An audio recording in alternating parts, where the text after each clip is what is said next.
రమ్మగారు ఏదన్నా పెద్ద కథ చెప్పండి రమ్మగారు. పెద్ద కథ అంటే కథా సాగరంలో కథలు బాగుంటాయి. కథలో బోల్డని మలుపులు బోల్డని ట్విస్టులు కూడా ఉంటాయి. చందమామ కథలు కూడా మనకు ట్విస్టులు ఉన్న కథలు కొన్ని కనపడతాయి. కాకపోతే అవి 3 వారాలు 5 వారాలు అలా చెప్పాలి. మనం ఇంకా దాని మీద డిసైడ్ అవ్వలేదు. ఇప్పుడు మనం ఉపకోశ కీర్తిసేన కథ అవన్నీ ఇందులో ఇచ్చే కథా సాగరంలో రకరకాల కథలు ఉంటాయి. పెద్దగా పేర్లన్నీ గుర్తులేవు, కొన్ని గుర్తున్న పేర్ల వరకు చెప్తాను. ఇక రాజుగారు రాణిగారు అని చెప్పాల్సింది అంతే.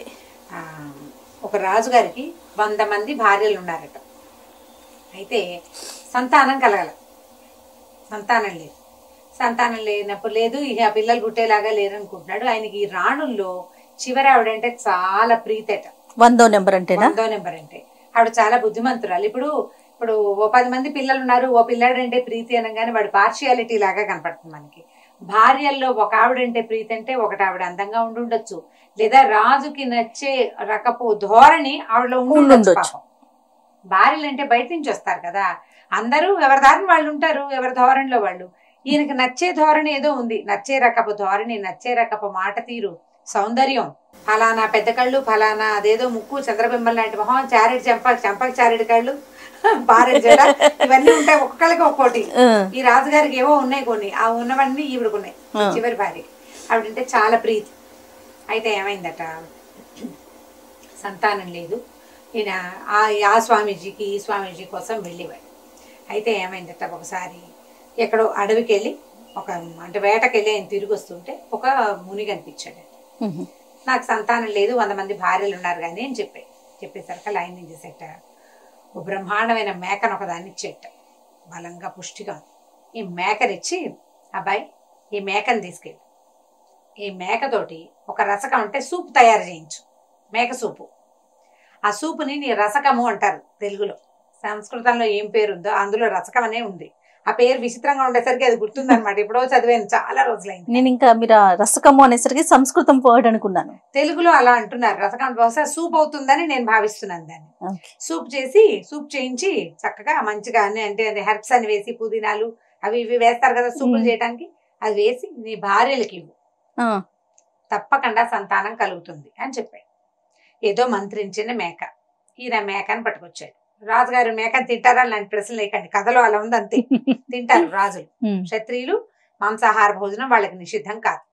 అక్కడి నుంచి ఏమైందట, రాజుకి పూజ చేసుకోమన్నాడు. రాజుకి ఒక పూజ కూడా చెప్పాడు, ఫలానా ఒక పూజ చేయమన్నాడు. ఈయన పూజ చేసుకునే టైంలో ఈ 100 భార్యలు తమకు సంతానం కలుగుతుందని ఆనందంగా ఒక చోట కూర్చున్నారు. ఈ చిన్న ఆవిడ మాత్రం పోయి రాజుగారు పూజ చేసుకుంటుంటే ఆయన దగ్గర కూర్చుంది. ఈ లోపల ఈ పూజ, ఈ హోమం, ఈ తతంగం చాలా అయ్యే లోపల ఈ బ్రాహ్మడు, ఈ పండితుడు ఎవరైతే ఈ పూజ చేయించి రసకం కూడా చేయించాల్సిన ఆయుర్వేద వైద్యుడు ఆ మేకతోటి ఆ సూప్ చేయించేసి ఆ సూపును ఒక బౌల్ తోటి తీసుకెళ్లి ఆ 100 మంది భార్యలు కూర్చున్న ఒక ఇది ఉంది కదా ఆస్థాన మండపం, అక్కడికి తీసుకెళ్లి కప్పులో పోసేసి తలా కాస్త ఇచ్చేసాడు. ఈమె ఇక్కడే ఉండిపోయింది. వాళ్ళంతా అక్కడే ఉన్నారు. ఇవంతా ఆయన ఎక్కడ లెక్కెట్టుకుంటాడు, రాణి గారులంతా అక్కడ ఉన్నారు అనుకున్నాడు. వాళ్ళందరూ సూపు చేసుకున్నారు. పూజ చేసుకున్నాక రాజుగారు ఏది సూపు అని వచ్చేసరికల్లా మేమంతా తాగేసామన్నారు వీళ్ళు. గిన్నెలో ఏమీ లేదు.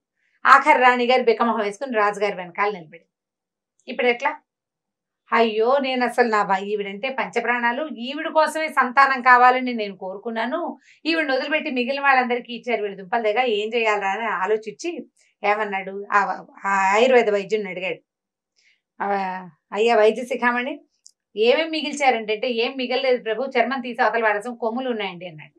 అయితే ఓ పని చేయండి, ఆ కొమ్ములు నరగదీసి సూప్ చేసి ఇవ్వండి అమ్మాయికి అని చెప్పాడు. కొమ్ములు నరగదీశారు. రాజుగారు తలుచుకుంటే దెబ్బలకి ఏం కదా. సరే ఈ ప్రయత్నం చేసేసరికల్లా ఏమైంది, దాంతో కూడా ఒక చిన్న గిన్నెడు సూప్ తయారు చేశారు. అది చిన్న రాణి గారికి ఇచ్చారు. మిగిలిన వాళ్ళందరూ ముందు తీసుకున్నారు. ఈ మేకలు నరగదీసిన వ్యవహారం కొంచెం లేట్ అయింది. అందరు రాణులు గర్భవతులయ్యారు. 99 మందికి 99 మంది కొడుకులు పుట్టారు. అబ్బా. ఈ 100 ఆవిడికి వీళ్ళకంటే కొద్దిగా వెనక, వీళ్ళంతా ఒక రోజే పుట్టారు. కొంచెం అవతలగా కొన్ని రోజుల అవతల ఈవిడికి ఒక కొడుకు పుట్టాడు. వీడు మంచి బలశాలి. అయితే మేక కొమ్ముల వలన దాని రసకంతో పుట్టాడు కాబట్టి శృంగభుజుడు అని పేరు పెట్టారట. మిగిలిన పేర్లని మర్చిపోయి ఈ పేరు గుర్తుంది బాగా. ఈ పేర్లు డిఫరెంట్ గా ఉండటం తోటి శృంగభుజుడు అని పెట్టారు. పిల్లడు చక్కగా బుద్ధిమంతుడు, బాగుంటేవాడు. ఇప్పుడు కూడా రాజుగారికి చిన్నరాణి అంటే ఇష్టం, చిన్నరాణి కొడుకంటే ఎక్కువ ముద్దు. ఇలా నడుస్తుంటే ఏమైంది, పిల్లలు పెద్దవాళ్ళు అవుతుంటే శృంగభుజుడు మంచి ప్రతాపవంతుడుగా తయారవుతుంటే మిగిలిన రాణులు ఏమనుకున్నారంటే, ఈయన 99 మందికి పుడతారులే పిల్లలు, ఈ ఒకదానికి పుట్టపోతే పోయింది, ఏం పోయింది, దాన్ని వెంటేసుకుని తిరుగుదామని అనుకోకుండా ఆవిడకి కూడా సంతానం ఎక్స్పెక్ట్ చేశాడు. దానికోసం ప్రత్యేకంగా తయారు చేయించాడు. పోనీ మేక వల్ల వీళ్ళు పుట్టారు, శృంగాల వల్ల కూడా పుట్టాడు వాడేమో బలశాలిగా ఉన్నాడు. కాబట్టి ఎలాగైనా సరే ముందు రాణి గారి మీద రాజుకే ఇష్టం కలిగించాలి, లేకపోతే ఈ 99 మందికి వీడు పోటీ అవుతాడు. ఆవిడ మనకు ఎలాగూ పోటీయే. సవతుల మత్సరం అంటే ఇలా ఒకే వ్యక్తికి 2-3 భార్యలు అంటే వాళ్ళకి పడదు, గొడవలు వాళ్ళకి నచ్చబాటుగా ఉండదు. ఎలాగైనా ఆ కాస్త అడ్డు తొలగించేసుకుంటే వీడు మనవాడే కదా అనుకుంటారు. అంతేగాని దేనివల్ల ఆ అమ్మాయి అంటే ప్రీతి ఉందో అదేదో మనం కూడా చేద్దాం అని అనుకోరు. అది తీసేస్తే సరిపోతుంది. మానవ సహజమైన నైజాలు ఇవి. సరే ఏం చేశారు, ఈ వీళ్ళలో పెద్ద భార్య ఉంది కదా, ఆవిడ కొంచెం రాజు దగ్గర ఆవిడ కొంచెం మాట చెల్లుతుంది. ప్రీతి చిన్న భార్య అంటే ఉన్నా పెద్ద భార్య మాట చెల్లుతుంది. ఒక రోజు రాత్రి ఆవిడతోటి కబుర్లు చెప్పుకోవడానికి వెళ్ళాడు రాజుగారు. ఆవిడ అంతఃపురానికి వెళ్తే ఆవిడ ఏమందంటే, ఏమండి ఈ మన చిన్నరాణి గారు అంతఃపురం కాపలా కాసే ఫలానా వాడు ఒకడు ఉన్నాడు కదా అంటే, అవును ఉన్నాడు, వాడు ఈ రాణి గారికి బాగా క్లోజ్ ఫ్రెండ్, అందుకనే వాడిని తీనివ్వకుండా వాడినే ఉంచుకుంటోంది, కావాలంటే కనుక్కోండి. పనిమాల ఎందుకు చెప్తారు? 99 మంది ఉంటే వాళ్ళందరి మీద చెప్పకుండా తీసుకెళ్లి చిన్నరాణి మీద ఎందుకు చెప్పింది? ఏదైనా నిజం ఉందేమోనని ఆయనకి డౌట్ వచ్చింది, అనుమానం కలిగింది. కొద్దిగా అనుమానం కలిగింది, 1% అని భయం అనిపించింది. ఇప్పుడు ఇలా చెడ్డ మాట వినంగానే అవునా అనిపిస్తుంది కదా, అలా అవునా అనిపించింది. ఏం చేశాడు, మర్నాడు అక్కడికి వెళ్ళాక ఆ అంతఃపుర కాపలాదారున్నాడు కదా, అతన్ని పిలిచాడు. ఏరా నాయనా, నువ్వు ఒక బ్రాహ్మణ హత్య చేసావు, బ్రహ్మహత్యా పథకం ఉంది నీకు అన్నాడు. అనేసరికి ఆయన తెల్లబోయి, నేనేమీ చేయలేదు ప్రభు, నేనే తప్పు చేయలేదు, నేను ఎవ్వరు ఏ బ్రాహ్మణుడికి ఎక్కడా ద్రోహం చేయలేదు, నేను అంతఃపుర రక్షణ తప్పితే రెండో పని చేయట్లేదు అంటాడు. కాదు నువ్వు ఒక తప్పు చేసావు, నాకు తెలిసింది ఒప్పుకోమంటాడు రాజు. నేనే తప్పు చేయలేదంటాడు వాడు. వాదోపవాదాలు జరిగినాయి. ఇక నేనేం చేయలేదు, నేనే పొరపాటు చేయలేదు, చీమకు కూడా నేను అపకారం తలపెట్టలేదు, ఒక్క చేయకూడని పని కూడా నేను చేయలేదన్నాడు అతను. కావాలంటే మా వంశ చరిత్రను చూడండి. మా నాన్న మీ నాన్న దగ్గర పనిచేశాడు, మా తాత మీ తాత దగ్గర పనిచేశాడు, మా ముత్తాత మీ ముత్తాత దగ్గర పనిచేశాడు. మా వంశ చరిత్రను చూడండి, మా తల్లులు, మా తండ్రులు, మా బాబాయిలు, మా మామయ్యలు అందరినీ కనుక్కోండి, అసలు మేము పొరపాట్లే చెయ్యం, నేను సూపర్ అన్నాడు అతను. అనేసరికి ఈయనేమన్నాడు, కాదురా నువ్వు బ్రహ్మహత్యా పాతకం నీకు చుట్టుకున్నట్టు నాకు పొద్దునే కలొచ్చింది, అందుకని నువ్వేదో పొరపాటు చేసావని నేను భావిస్తున్నా. ఓ పంచి కల్లో అయినా ఏదైనా నీకు సమస్య వస్తుందేమో, నువ్వేం చేస్తావంటే ఇవాళ మొదలుపెట్టి నీకు ఎక్కడ కావాలంటే అక్కడ డబ్బు వచ్చే ఏర్పాటు చేస్తా, మొత్తం భారతదేశంలో ఉన్న అన్ని క్షేత్రాల్లోనూ మునిగి రమ్మన్నాడు. అంటే అతన్ని అక్కడి నుంచి తప్పించాలన్నమాట. ఇంట్లో కూర్చుంటే 4 రోజుల పైకి వచ్చేస్తాడు. భారతదేశ యాత్ర అంటే సంపూర్ణ భారతదేశ యాత్ర అంత సులువా అప్పట్లో పంపించేశాడు. సరే అతను ఒప్పుకున్నాడు. రాజుగారు ఏదో కొంత ధనం ఇచ్చాడు, కొన్ని ఉత్తరాలు రాసి ఇచ్చాడు. ఏ రాజ్యంలో అయినా నీకు డబ్బు అయిపోతే ఆ రాజు దగ్గర ఈ కాగితం ఒక చూపించి 10 రూపాయలు తెచ్చుకోవచ్చు అని 2 కాగితాలు రాసి ఇచ్చి పంపించేసాడు. అలాంటి ఫెసిలిటీలు కూడా ఉండేవి రమ్మగారు? ఎందుకు ఉండేవి కాదు, రాజులకి కొంత సామరస్యం ఉంది. సూపర్. సరే ఏటీఎం లేవు ఇప్పుడు, అలాగా ఉన్నాయి కదా, బాగుంది. అక్కడి నుంచి రాణి గారి దగ్గరికి వెళ్ళాడు. రాణి గారి దగ్గరికి వెళ్ళేసరికి రాణి గారితో అన్నాడు, నాకు చాలా పెద్ద సమస్యల్లో చిక్కుకున్నాను నేను, అయితే నేను మనకు సంతానం కలగడానికి మేకనిచ్చాడే యోగి పొంగోడు ఆయన కబురు చేస్తే, ఆయన నీ రాణుల్లో నీకు అత్యంత ప్రీతిపాత్రమైన ఆవిడ్ని ఎక్కడైనా దాచేసామన్నాడు, భూగృహంలో పాత పెట్టించమన్నాడు, ఏం చేయాలో తెలియట్లేదంటే రాణి ఈవిడేమంది, ఆఖరి రాణి, అయ్యో ప్రభు నేనంటేనే కదా మీకు పంచప్రాణాలు, మీకు సమస్య వస్తుంటే భూగృహంలో పాతాళంలో పాతేయండి నన్ను, మీకు అనారోగ్యం రాకూడదు, మీరు హాయిగా 10 ఏళ్ళు పచ్చగా ఉండాలి, 100 ఏళ్ళు మీరు ధైర్యంగా హాయిగా ఉండండి, నన్ను భూగృహంలో పెట్టించండి, చంపేయమని మునీశ్వరుడు చెప్పిన చంపేయండి ఏం పర్వాలేదు, నన్ను చంపేసినా ఓకే, మీరు బాగుండటమే నాకు కావాలి. ఈయన తెలపోయాడు. వాడేమో చూస్తే నేనే పాపము చేయలేదంటాడు, ఈవిడేమో నన్ను చచ్చిపోవడానికి కూడా సిద్ధపడుతుంది. అంటే ఈ మాటలో ఏదో అబద్ధం ఉంది. కానీ ఎందుకు పుట్టింది ఈ మాట? ఏదో ఒక 1% కారణమైనా లేకుండా ఎలా పుట్టిందో ఆయనకు అర్థం కాలే. ఆవిడ ఏడ్చి శోకాలు పెట్టింది, అమ్మో నా రాజుకి ఇట్లా ఏదో సమస్య రాబోతుంది నా భర్తకి, ఆయన నా భర్త కోసం నేను ఏమైనా చేస్తానని 10 దండాలు పెట్టేసుకుంది దేవుళ్ళకి, భూగృహంలో పెట్టేయండి నన్ను, భూగృహంలో పెట్టేయండి అని బతిమిలాడింది. సరే రాజు అన్నాడు, అయితే ఓ పని చేస్తాను, నీ అంతఃపురం కిందే భూగృహం నిర్మింపజేస్తాను, నువ్వు అక్కడ ఉందుగానే. అంతఃపురంలో లోపలికి ఒక గోడ ఉంది తవ్వారు. తవ్విచ్చారు. ఈవిని పట్టుకెళ్ళి అక్కడ పెట్టారు. కొడుకు ఏడ్చాడు, అయ్యో మా అమ్మ భూగృహంలో ఉంటే ఎట్లా? భూగృహంలో ఉండడం అంటే ఎవరు రారు, రోజు భోజనం వస్తుంది, భోజన పళ్ళెం పైకి వెళ్ళిపోతుంది అంతే, వాళ్ళతో కూడా మాట్లాడకూడదు. పాతాళ గృహం, రాజు రాడు, ఇంకా అక్కడికి రాడు, ఐసోలేషనే ఇంచుమించుగా. అయ్యేసరికల్లా ఏమైంది, పిల్లాడు ఏడిస్తే తండ్రి అన్నాడు, ఒరే నాయన నేను నిన్ను జాగ్రత్తగా చూసుకుంటాను, కొన్నాళ్ల పాటు మేమని ఇక్కడే ఉండిద్దామని ఒప్పించాడు. తల్లి చెప్పింది, నాన్నగారికి ఇబ్బంది, అందుకని నేను భూగృహంలో ఉంటున్నాను, కాబట్టి నాన్న నువ్వు మాట వినాలని పిల్లాడికి నచ్చజెప్పింది. సరే పిల్లాడు పైన ఉంటున్నాడు, అంతఃపురంలో తిరుగుతున్నాడు, అన్నయ్యలతో తిరుగుతున్నాడు. ఇలా అయింది. కొన్నాళ్ళు గడిచాక వాళ్ళకి ఏమనిపించింది, తల్లి లేదు కానీ పిల్లాడు దినదిన ప్రవర్ధమానంగా పెరిగిపోతున్నాడు. ఆ తల్లిని అంత పని చేశానని రాజుగారు ఇంకా బుద్ధిగా చూస్తున్నాడు ఈ పిల్లాడిని. దాంతో వాళ్ళకి ఏమనిపించింది, ఎలాగైనా వీడిని తప్పించేసేయాలి. ఇంతలో ఏమైందట, ఒక రోజు ఈ పిల్లలందరూ మేడ మీద ఆడుకుంటారు. మరి చిటి పిల్లలు కాదు, ఒక 17, 18, 19 సంవత్సరాలు వచ్చినాయి. మేడ మీద ఏదో కబుర్లు చెప్పుకుంటున్నారు. ఆకాశంలో ఒక పెద్ద కొంగ వచ్చిందట. కొంగ ఎలా ఉందంటే అది నోరు తెరిస్తే ఇలా మంటొస్తోంది నోట్లోంచి. ఆ కొంగ కనపడేసరికి పిల్లలందరూ అమ్మో ఏదో పెద్ద కొంగ వచ్చింది మన రాజ్యం మీదకి, బాణాలు వేద్దామని బాణాలు వేశారు. బాణాలు తగలటల్లా దానికి. అయితే వీడన్నాడు, శృంగభుజుడు అన్నాడు, నేను కొట్టగలను అన్నయ్య, కానీ ఈ చిన్న చిన్న బాణాలతోటి విల్లులతోటి కుదరదు, పెద్ద విల్లు కావాలంటే ఈ పిల్లల్లో పెద్దవాడు ఉన్నాడు కదా, అందరికంటే మొదటి వాడు పెద్దవాడేం కదా, వాళ్ళంతా ఒక వయసు వాళ్ళే, పెద్దరాణి గారి కొడుకు అన్నాడు. అయితే ఓ పని చేస్తాను, నాన్నగారిది బంగారు విల్లు, బంగారు ఇవి ఉన్నాయి, ధనుసు బాణాలు ఉన్నాయి, ధనుర్బాణాలు బంగారంవి, అవి పట్టుకొస్తా, కొట్టు అని చెప్పి ఏం చేశాడు, పరిగెత్తుకుంటూ వెళ్ళి నాన్నకి చెప్పకుండానే ఆ లోపల ఉన్న ధనుర్బాణాల నుంచి తండ్రిది పెద్ద విల్లు, బ్రహ్మాండమైంది బంగారపుది విల్లు, బాణము చేతపుచ్చుకొచ్చాడు. ఒక్కటే తెచ్చి బాణం, ఆ తూణె మొత్తం అంతా బాక్స్ అంతా ఉంటుంది కదా, ఒక సంచి లాంటిది, ఒక దీని లాంటిది, అమ్ముల పొది పట్టుకురాల, ఒక్క బాణాన్ని పట్టుకొచ్చాడు. విల్లు అమ్ము రెండు తెచ్చాడనమాట. తెచ్చేసరికి కుర్రాడు ఏం చేశాడు, కొట్టాడు శృంగభుజుడు. నిజంగానే ఈ బాణం వెళ్ళి ఆ కొంగకి రెక్కల్లో దిగిపోయింది. దానికి నెత్తురు కారటం కూడా వీళ్ళు చూశారు. కానీ అదేం చేసింది, కేమని పెద్ద కేక పెట్టి ఎగిరి వెళ్ళిపోయింది. ఇప్పుడు గుచ్చుకుందే బాణంతో సహా వెళ్ళిపోయింది. వెళ్ళిపోయేసరికల్లా ఈ పిల్లాడు అన్నాడు, పెద్దవాడు, ఊరిని ఏం కొట్టావురా, దాన్ని పడేయలేదు, అదేమో బాణం పుచ్చుకొని వెళ్ళిపోయింది, ఇప్పుడు నాన్నగారు చంపేస్తారు, బాణం తీసుకొచ్చి మాట్లాడు నువ్వు. నేను కొట్టాను, దానికి దెబ్బ తగిలింది, ఎక్కడో చోట పడిపోతుంది అన్నయ్య అంటే, సరే ఎక్కడ పడిందో అక్కడికి వెళ్ళు, దాన్ని చచ్చిన దాన్ని చూసి బాణం పుచ్చుకురా నువ్వు వెనక్కి అని విల్లు పట్టేసుకున్నాడు. విల్లు తీసేసుకున్నాడు, విల్లు లాగేసుకుని బాణం పట్టుకుని రావాలి నువ్వు.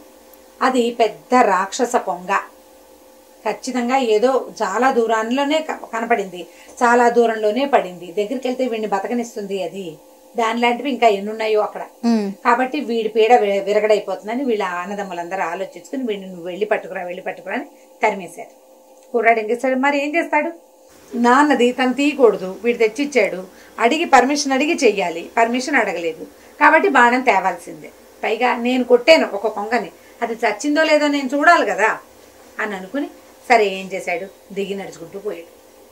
నడిచి పిల్లాడు నడిచి వెళ్తుంటే వాళ్ళ అమ్మ ఉందనుకో, అయ్యో దారిలో తినడానికి తిండని, వేసుకోవడానికి బట్టలని, గుర్రం కావాలని, సైనికులు కావాలని చేసేది. తల్లేది, తల్లి తోడు అన్నారు, తల్లి తోడు లేకపోతే ఎవరు చూస్తారు ఆ పిల్లాడిని, అందరూ వాళ్ళ పిల్లాడు కాదు కాబట్టి ఎవరి దారిని వాళ్ళు ఊరుకున్నారు. పిల్లవాడు ఒట్టి కాళ్ళతోటే కుర్రాడు నడిచి వెళ్ళిపోయాడు. నడిచాడు, ఆ అడవి వైపు నడవటం మొదలు పెట్టాడు. ఇక నడిచాడు నడవగా చివరికి ఒక పెద్ద అడవిలోకి చేరాడు. ఆ అడవికి పై భాగాన అంటే చెట్లు, ఎర్ర పువ్వులు అవి కనపడుతున్నాయి, వీళ్ళకి దూరంగా కనపడినవి అవే. అక్కడే పడింది కొంగ, ఆ అడవిలోనే. వెళ్ళేసరికల్లా అక్కడ ఒక చక్కటి చుక్క లాంటి ఒక అందమైన అమ్మాయి కనపడిందట. ఆ పిల్లకి వీడిని చూసేసరికల్లా వీడు బాగా నచ్చాడు. ఆ అమ్మాయింది, నువ్వెవరు ఏమిటి అంటే, నేను ఫలానా రాజుగారి అబ్బాయిని, ఇక్కడి నుంచి ఈశాన్యంగా మా ఊరుంది, ముందు ఒక పెద్ద కొంగ కనపడింది, మా అన్నదమ్ములంతా వేశారు, బాణం తగలేదు, మా నాన్నగారి బంగారు బాణంతో నేను కొడితే దానికి తగిలింది, అది కాస్త పడిపోయింది, బాణం మా నాన్నది, నేను వెనక్కి అప్పచెప్పాలి, అది చచ్చిందో లేదో చూడడానికి వచ్చాను అన్నాడు. అనేసరికల్లా ఈ అమ్మాయింది, నేను ఆ బాణం తగిలిన కొంగ ఉంది చూసారు, అది కొంగ కాదు, అగ్నిశిఖుడు అనే ఒక రాక్షసుడు, అతను ఇట్లా కొంగ రూపంలో విహరిస్తాడు, తను ఎక్కడెక్కడ దాకా ఎగరగలిగాడో ఆ ప్రాంతాన్ని అంతా తను సొంతం చేసుకుంటాడు. ఇప్పుడు ఈ అడవి ఇది వరకు మీ కిందే ఉండేది, ఇప్పుడు మా నాన్న ఏలుబడిలోకి వచ్చేసింది, నిప్పులు వెదజల్లుతాడు నోటితో. నేను అతని కూతుర్ని, ఆ బంగారు బాణాన్ని ఇంటికి పట్టుకెళ్ళిపోయాడు మా నాన్న. తనకు తగిలిన బాణాన్ని. మా దగ్గర బోల్డ్ అని మందులు ఉంటాయి, ఆ ఆకు పసర్లు కనుక వేస్తే ఆటోమేటిక్గా హీల్ అయిపోతుంది. హీల్ అయిపోయింది మా నాన్నకి నొప్పి అని చెప్పింది. చెప్పేసరికల్లా అయ్యో ఇప్పుడు నాకు ఆ బాణం కావాలి ఎలాగా అన్నాడు. అయితే ఓ పని చెయ్యి, నువ్వు నాకు బాగా నచ్చావు, నువ్వు నన్ను పెళ్లి చేసుకుంటావా మరి అని అడిగింది. ఈ కుర్రాడికి అమ్మాయి అయితే బాగుంది, ఎవరో ఒకళ్ళు రాజకన్యని పెళ్లి చేసుకోవచ్చు, అది రాక్షసుడు కూతురా అదా ఇదే అని కాదు, ఆ అమ్మాయికి తను నచ్చాడు, తన అమ్మాయికి ఒకళ్ళకొకళ్ళు నచ్చటమే అనమాట ఇంపార్టెంట్. సరే పెళ్లి చేసుకుంటాను అన్నాడు. అయితే ఓ పని చెయ్యి, పద మా నాన్న దగ్గరికి తీసుకెళ్తా. అయితే మా నాన్న ఏమైనా పరీక్షలు పెడతానంటాడు, నేను చెప్పినట్టు చేస్తే నీ బాణము వస్తుంది, నేను నీతోటి వస్తానని చెప్పింది అమ్మాయి. ఇప్పుడు పాతకాలపు ఈ కథల్లో ఆడపిల్లలు ఒక కుర్రాన్నో ఒక రాజకుమార్తెనో ఒక బ్రాహ్మణ్ణో ఒక సైన్యాధ్యక్షుడినో వరిస్తే ఇక వాళ్ళకి అమ్మా నాన్న అక్కర్ల, తండ్రి పరువు మర్యాద వాటి గురించి ఆలోచించేవాళ్ళు కాదు. అలాంటి కథలు మనకి ఇందులో కనపడతాయి. అంటే అప్పటి విధానం అది ఉంది కాబోలు. వరించి వాడి వెనకాల వెళ్ళిపోవటమే, మళ్ళీ వెనకొచ్చి పుట్టింటికి వచ్చి పుట్టింట్లో నాన్న ముద్దు అమ్మ ముద్దు ఆ ధోరణి అప్పుడు లేదు. ఏమిటో మరి కదా ఈ ఇందులో కథా సరిసాగరంలో చాలా కథలు అలాగే కనపడ, వరించి అబ్బాయితో అమ్మాయి వెళ్ళిపోవటమే కనపడుతుంది. సరే బాగానే ఉందా. ఈ అబ్బాయి ఏం చేశాడు, రాజుగారి దగ్గరికి వెళ్ళాడు. వెళ్తే ఆయన పెద్ద పర్సనాలిటీ, బ్రహ్మాండంగా ఉన్నాడు. ఆ రాజు దగ్గరకు వస్తే ఏమన్నాడు, వెళ్ళి చెప్పాడు, అయ్యా నేను ఫలానా రాజుగారి అబ్బాయిని, మీ అమ్మాయి ఫలానా అమ్మాయి, అమ్మాయి పేరు ఏం పెట్టుకుందాం, పేరు నాకు గుర్తులేదు, చిత్రసేన అని పెడదాం పోనీ, చిత్రసేన నాకు చాలా నచ్చింది, మేమిద్దరం పరస్పరం ప్రేమించుకున్నాం, మీ అమ్మాయిని నాకు ఇచ్చి పెళ్లి చేయండి అన్నాడు. అనేసరికల్లా రాజు అన్నాడు, మామూలుగా మా అమ్మాయిని వరించాను అంటే మా అమ్మాయి కూడా నచ్చితే పెళ్లిళ్ళు చేస్తాం, మా పద్ధతే అది. కానీ ఇప్పుడు నువ్వు ఇప్పుడే ఎక్కడి నుంచో వచ్చావు కదా, చక్కగా స్నానం చేసి తయారయ్యిరా, అప్పుడు మా అమ్మాయిని చూసి ఏ అమ్మాయి నీకు నచ్చితే మా అమ్మాయిని చూసి పెళ్లి చేసుకుందు కానీ అన్నాడు. అనేసరికల్లా సరే ఏం చేశాడు, స్నానానికి వెళ్ళబోయేసరికల్లా ఆ పెళ్ళి ఏం చేస్తుంది, రహస్యంగా ఇతని దగ్గరకు వచ్చి చెప్పింది, మా నాన్న మేము 100 మంది అమ్మాయిలం, అందరిని నుంచోబెట్టి ఇందులో నువ్వు ఎవరిని వర్ణించావో చెప్పమంటాడు, మేమంతా ఒకేలా ఉంటాం, నువ్వు గుర్తుపట్టలేవు, ఓ పని చెయ్యి, అందరూ హారాలు కిందకేసుకుంటారు, నేను ఆ హారాన్ని నెత్తి మీద పెట్టుకుంటాను చూడు జాగ్రత్తగా. మెడలో వేసుకునే హారం వేరు, నెత్తి మీద మొహం మీద పెట్టుకునేవి వేరు కదా. ఈ మెడలో వేసుకున్న హారాన్ని ఎవరైతే పైన పెట్టినారో అది నేను, ఆ జ్ఞాపకం పెట్టుకోమని. సరే ఈ అబ్బాయిని చక్కగా తలంటి పోసారు, ఒళ్ళు నలుగు పెట్టారు, బ్రహ్మాండంగా స్నానం చేయించారు, మంచి బట్టలు కట్టబెట్టారు, శుభ్రంగా భోజనం గీనం చేపించాక సభాభవనంలోకి తీసుకొచ్చాక రాజుగారి కూతుళ్ళందరూ నుంచున్నారు, 100 మంది అందగత్తెలు. అబ్బాయి వీళ్ళలో ఎవరిని భరించావో, ఏ అమ్మాయి నీకు నచ్చిందో ఆ అమ్మాయిని దండ వేయను అని దండిచ్చారు చేతికి. ఇతను మెల్లిగా ఒక అమ్మాయిని చూసుకుంటూ వచ్చాడు.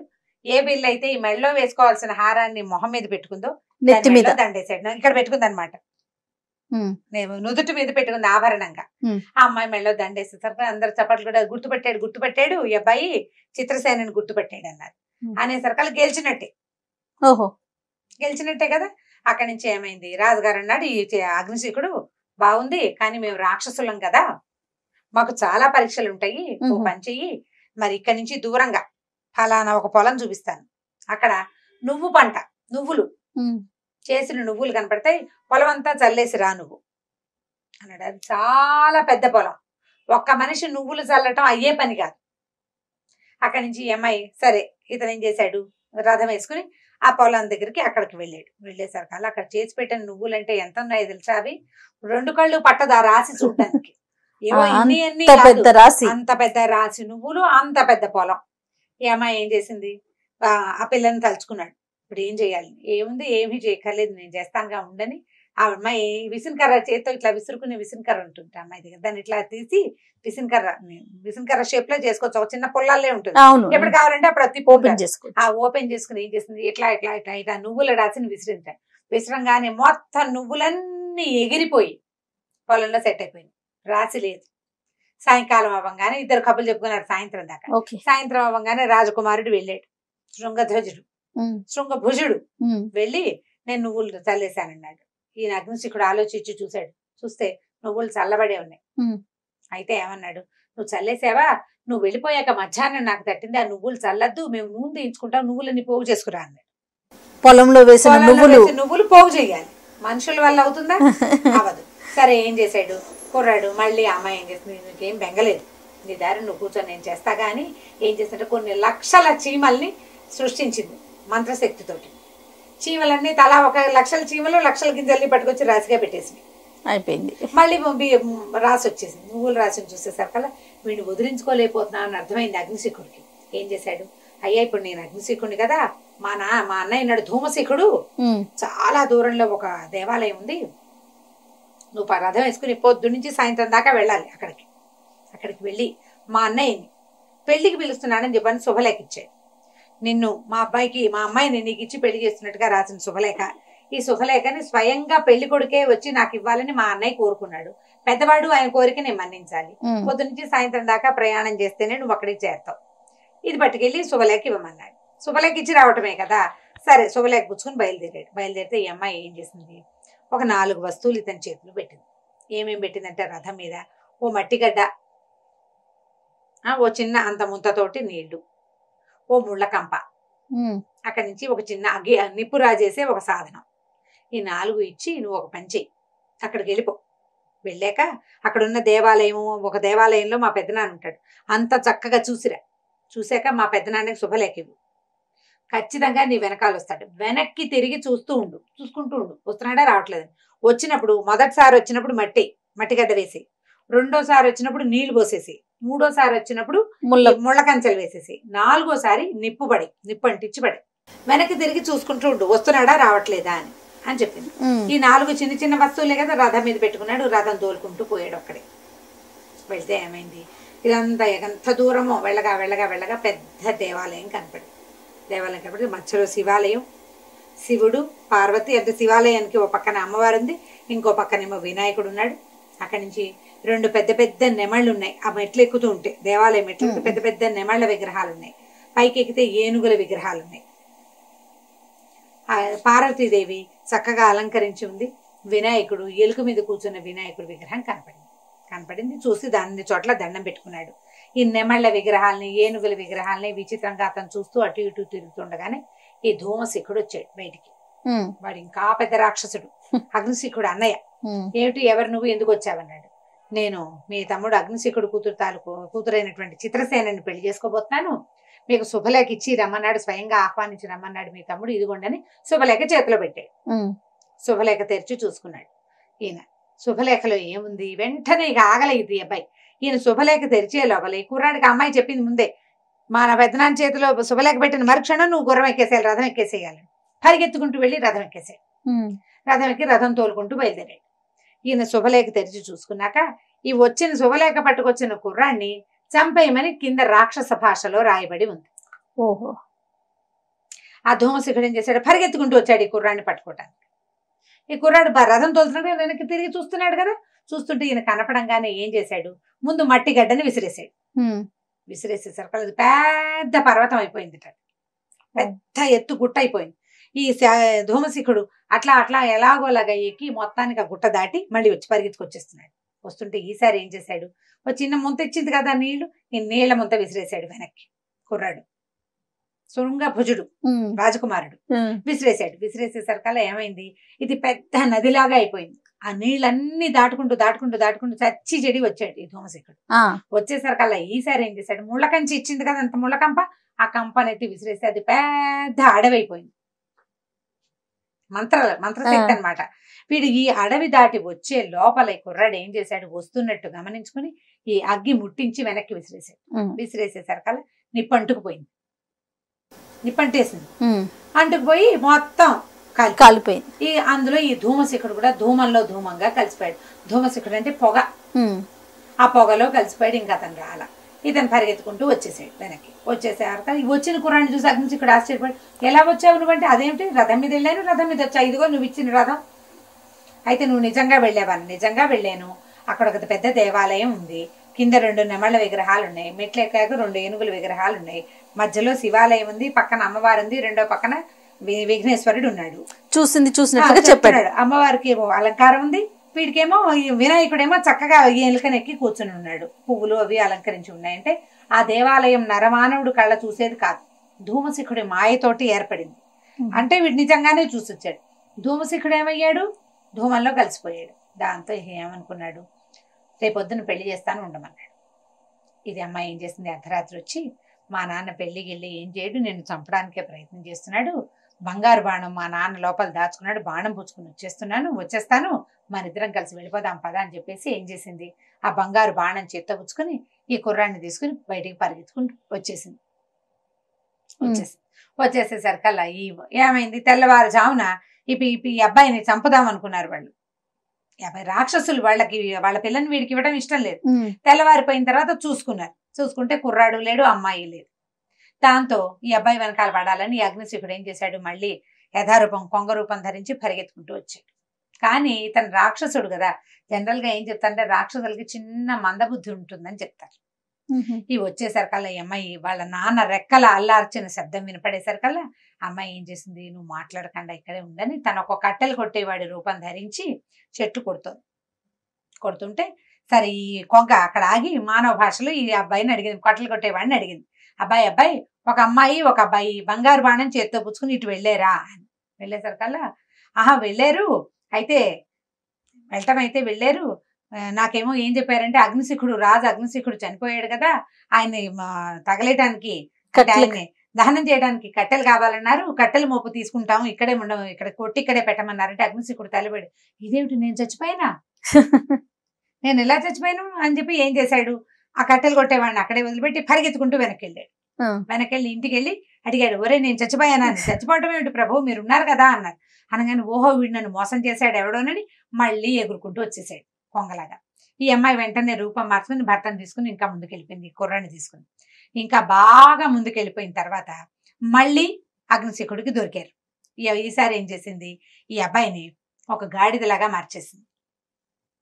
మార్చేసేసి గాడిద మీద కట్టెలు మోపులుగా పెట్టి అక్కడ ఒక నువ్వు పంటుంటే నువ్వులు కోస్తుంటే అడిగాడు అగ్నిశిఖుడు, నువ్వులు కోసేవాడా, ఒక అబ్బాయి ఇటు వెళ్ళారా బంగారు బాణం చేత్తో పుచ్చుకుని అంటే, బంగారు బాణం చేత్తో పుచ్చుకుని వెళ్ళారు కానీ రాజైన అగ్నిశిఖుడు మరణించాట, ఆ అమ్మాయి అగ్నిశిఖుడు కూతురుట, ఇదిగో తగలే ఆయన దహనం చేయటానికేమో కట్టెలు ఇచ్చింది, అక్కడి నుంచేమో నువ్వు కోసిపెట్టు, నేను వాటిని నూనె తీసి మా నాన్నని దహనం చేస్తామంది, నువ్వులు తీస్తున్నాను అని అనేసరికల్లా వీడు ఇదేమిటి నేను మళ్ళీ చచ్చిపోయినా అని మళ్ళీ పరిగెత్తుకుంటూ వెనకెళ్ళేసరికల్లా ప్రజలు ఆయన సైనికులంతా నవ్వారు, అదేమిటి ప్రభు మీరు బతికే ఉన్నారు, చనిపోవటం ఏంటి, మీరు చనిపోలేదు, మిమ్మల్ని వాళ్ళు ఎవరో మోసం చేశారంటే సరే నేను బతికే ఉన్నాను అనుకుని మళ్ళీ వచ్చాడు. మళ్ళీ ముందుకు వచ్చేసరికల్లా ఇంకా బాగా ముందుకు వచ్చేసరికల్లా ఈ అమ్మాయి అడవి దాటిపోయిన తర్వాత ఈ అడవి దాటాక ఏమైంది, ఆ అమ్మాయి ఒక సాధారణ మానవ రూపం ధరించిన పిల్ల, మంచి మంత్రశక్తి కలిగింది, తండ్రిని మోసం చేయగలదు, అతనికి శక్తులు ఉన్నాయి కానీ తెలివి తక్కువ తండ్రికి. ఈ పిల్లకి పిల్ల మహా తెలివి. మా భార్య భర్త ఇద్దరంటే రాజకుమారుడు ఈ చిత్రసేన ఇద్దరు పూర్తిగా రూపాలు మారిపోయి కనపడేసరికల్లా ఏమైంది, వీళ్ళనే అడిగాడు, ఒక అబ్బాయి వెళ్తున్నారు మీరు చూసారా అని. అమ్మాయి అబ్బాయి చిత్రసేన వెళ్ళిపోయారు అగ్నిశిఖుడు ఇంటికి, వాళ్ళ నాన్నని మోసం చేశానని చిత్రసేన బాధపడుతోంది, అందుకని చెప్పి అబ్బాయి మళ్ళీ అమ్మాయిని వెనక్కి దింపడానికి వెళ్ళిపోయాడు వెనక్కి, ఇద్దరు కలిసి నడుచుకుంటూ వెళ్తున్నారు, నీకు కనపడలేదా అనేసరికల్లా ఏం చేసి అయితే నా కూతురు నా ఇంటికే చేరిపోయింది అనమాట అని చెప్పేసి ఇతను మళ్ళీ వెనక్కి వెళ్ళిపోయేసరికల్లా తెల్లవారిపోయింది కదా, చీకటి పడిపోయింది. ఇదంతా అవ్వాలి కదా ఈ ప్రయాణం, ఈ హడావిడంతా.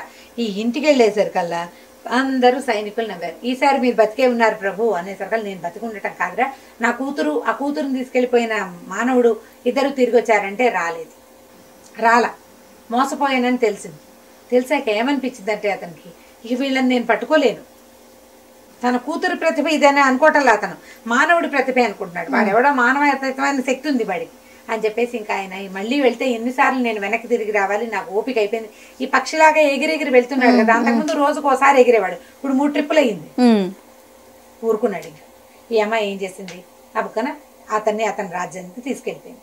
వెళ్ళేసరికల్లా ఈ శృంగభుజుడు వాళ్ళ నాన్నకి వెళ్ళి ఈ బంగారు బాణాన్ని అప్పచెప్పేసరికల్లా ఆయన ఈ పిల్లాడు ఏమైపోయాడో తెలియటలా ఇన్ని రోజుల నుంచి. సరే ఈ అబ్బాయి వచ్చేసాడు, అమ్మాయిని కూడా తీసుకొచ్చుకున్నాడు, అమ్మాయిని ఇచ్చి వివాహం జరిపించాడు. ఆ వివాహం నాటి రాత్రి విందులో ఈయన తన పెద్ద భార్య దగ్గర స్పెండ్ చేశాడు కాస్త టైం. అప్పుడు ఏమైందట, ఆవిడ పెళ్ళయింది, పెళ్లి విందులో అందరూ మధువు సేవిస్తారు, మధువు ఎక్కువయ్యి ఆవిడ ఏమందిట నిద్రమత్తులు అసలు వాడిని తప్పిద్దామంటే వాడు తప్పుకోవట్లేదు. వెళ్ళిన వాడు మళ్ళీ పిల్లని వెంటేసుకుని వచ్చేసాడు. ముందే వాడికి కొడుకులు పుడతారు ఏమిటో, మా పిల్లలు పెళ్లిళ్ళు అవ్వకుండానే భూగృహంలో ఉన్నా సరే దాని దశే బాగుంది, దానికే ముందు మనవలు పుడతారని కలవరిచ్చింది. దాంతో ఈయనకి వీళ్ళు కావాలనే చేశారు అని అర్థమైంది. ఇంత అయితే కానీ ఆయనకు తెలియలేదు. అది బయటికి రావాలి. అది అసలు నిజం కాదు అనే వాక్యం ఎవరిని అడుగుతాడు? ఈయన ప్రచ్ఛన్నంగా ఎవరి మీద అయినా అడిగాడు అనుకో, అడిగితే అనవసరంగా మాటలు పెరిగిపోతాయి కదా. అవును, అడగకుండానే ఊరుకున్నాడు. సరే, అక్కడి నుంచి పరిగెత్తుకుంటూ వెళ్ళి ఆ పాతాళ గృహంలో ఉన్న భార్యను పైకి తెచ్చుకున్నాడు. మర్నాడు పొద్దున శృంగభోజుడి రాజు చేస్తున్నానని ప్రకటించి ఈ పెద్ద రాణి వల్ల ఈ అమ్మాయి ఇలా ఇన్ని రోజులు ఈవిడ భూగృహంలో ఉండవలసి వచ్చిందని చెప్పేసి ప్రజల ముందు ప్రకటించేశారు కదా. అందరూ ఏడ్చి శోకాలు పెట్టారు. వాళ్ళందరినీ ఊళ్ళోంచి వెళ్ళిపోమన్నాడు రాజు. కానీ చిన్నరాణి గారు ఒప్పుకోలే. సవతుల్లో మత్సరం ఉండటం లోక సహజం, ఇది లోక సహజమైంది. వీళ్ళు ఎవ్వరూ లేకుండా ఈ అంతఃపురంలో నేను ఒకదాన్నే ఏముంటాను? 100 మంది ఉండే అంతఃపురంలో ఒకళ్ళు ఉండగలరా? వాళ్ళ తప్పులు మన్నించండి అని బాగా బతిమలాడి తన తాలూకు తోడుకోడలని వెళ్ళిపోనివ్వల, వాళ్ళని అక్కడే ఉంచుకుంది. శృంగభుజుడు రాజు అయ్యాక సరే ఏం చేశాడు, తన అన్నదమ్ముల్ని తన తాలూకు సైన్యాధ్యక్షులుగా పెట్టుకుని చక్కగా రాజ్యాన్ని బాగా పరిపాలించాడు. అతని సంతానమే రాజులయ్యారు. ఓహో, ఎందుకంటే అతనికి ముందు వివాహం అయింది. ఈ వచ్చిన అమ్మాయి చాలా రాక్షసమాయలు కలిగింది, దానికి బాగా విద్యలు ఉన్నాయి, మంత్ర విద్యలు కలిగి ఉంది కదా. ఆ అమ్మాయి ఆ రాజ్యాన్ని సుభిక్షంగా ఉంచింది. ఇతరులు ఎవ్వరూ తన భర్తను ఏమి చేయకుండా కాపాడుకునేదన్నమాట. కథ కంచికి మనం ఇంటికి. ఇన్ని ట్విస్టులా పెద్ద కథ అన్నందుకు చాలా పెద్ద కథ చెప్పారు అమ్మగారు. నాకు నోరు నొప్పి రాలేదు. పేర్లు కూడా ఉంటాయి జయ. ఈ కథా చరిత్రసాగరంలో అందరికీ పేర్లు, పెద్దరాణికి పేరు, పెద్దరాణి కొడుక్కి పేరు, అలా బోల్డ్ అని ఉంటాయి. పేర్లు గుర్తులేవు నాకు, బాగా గుర్తున్నవి 2-3 పేర్లే. ఓకే, ఇంట్రెస్టింగ్ గా ఉన్న పేర్లే గుర్తున్నాయి. ఓకే, మేము ఒక వారం రోజులు నడిపించవచ్చండి మా పిల్లలతో. చిన్న చిన్న బిట్లు చెప్పచ్చు, చెప్పుకోవచ్చు. రైట్ అమ్మగారు, ఇంకొక స్టోరీతో కలుద్దాం. నమస్కారం.